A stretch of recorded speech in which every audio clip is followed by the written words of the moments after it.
Insperity presents the Small Business Advocate Show with Jim Blasingame, brought to you by FedEx, CareerBuilder.com, and Palo Alto Software. This is a copyrighted production of Small Business Network, Inc., all rights reserved. There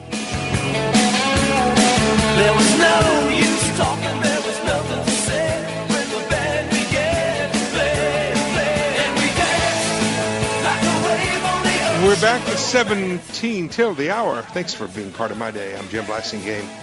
Thanks for hanging out with us. Check out my website, smallbusinessadvocate.com. Lots of stuff there. We got a new video up there. We got a new poll question this week. We got a lot of new stuff there. Dozens and dozens of new articles and podcasts of past interviews that we've done as recent as yesterday. So we put new things up all the time. Don't forget to check us out. We're on the social media. We're on the usual suspects of social media sites. Just think of my name, Jim Blasingame. And of course, we also have a mobile site, m.smallbusinessadvocate.com. Check that out, and you'll find us there too. Don Cooper's our guest. He's a great member, a longtime original founding member of our Brain Trust. He is the sales heretic, and we're talking about attitude. And Don, you were saying at the break, that we should hire for attitude, and I've told people for a long time that that you can teach them all the other stuff, but you can't teach positive. You can't teach intelligence. Find smart people who want to work for you, who are positive about people, who like being around other humans, who are capable of being grateful to customers, understand the concept of the value of the relationship with customers. Find those people and teach them what they need. Get them the experience.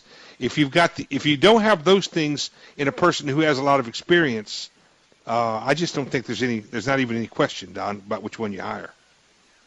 I agree. I was talking with a owner of a boat dealership a few years ago, small dealership. He had two salespeople, one grizzled old veteran and one young rookie. And the rookie was selling rings around the old guy. Mm-hmm. Because even though the veteran had years and years of experience, he was complacent and didn't believe he could learn anything new and thought he knew it all. Meanwhile, the kid was hungry to learn. The kid wanted to know everything he could. And so the kid was taking advice from the owner. The kid would do whatever he was told to do. He was looking for how to get better. And so he was selling like freaking crazy, mm-hmm. while the old guy was not selling well at all because he didn't really care anymore, if he ever did. Mm-hmm. So experience is really overrated. What you're looking for is the right attitude, because attitude is your biggest determinant of success. Especially these days, Don, where the way you find customers and build relationships with them and get them to even give you any of their time has changed so much over when I was a young pup selling. All the experience, Don, that I have, and I mean I've got decades of high-level international sales experience. A lot of that is still valuable, but if I tried to do business today the way I did business 10 years ago, I would be out of business. That's very true, in terms Jim. of finding customers, is overrated. Giving time, giving them. I mean, the way people want to be treated, it hasn't changed. The way humans want to be treated hasn't changed. The way what they've learned, the way they like to learn, how they spend their time, how they allocate their time, the way they think about acquiring products, that's all changed, hasn't it? Oh, yeah. How they communicate has changed. Priorities have changed. Fears have changed. A lot of things have changed, and we have to be able to keep up with that. So one of the keys, when I talk about a negative attitude versus a positive attitude, one of the keys is willingness to adapt. That's an attitude. How willing are you to learn new things? How willing are you to try new things? Because being unwilling to do things differently is a negative attitude. Mm-hmm. And it's one of the things that will kill your sales. Mm-hmm. If you're willing to adapt and adopt and experiment, you're not going to see increases in your sales the way you would if you were willing to try new things. I'll give you a quick example of a story that I heard this guy who'd been around a while, he had a few gray hairs, was trying to reach a younger customer. And he'd emailed this customer. He had left him voicemails. The guy wouldn't call back and respond about the proposal that he was considering. And he was lamenting about this to a person, and this person said, well, have you texted him? And he said, what do you mean? He said, well, younger people sometimes, she said, how old is this person? He said, he's about 30. He said, sometimes they prefer to be texted, to have texts sent to them. She said, do you have his cell number? He said, yeah. So she said, what do you want to say? And she typed in what the guy wanted to say and sent the text. And in about 2 minutes, he gets a text back. Oh, yeah, but come by tomorrow and we'll talk about the proposal.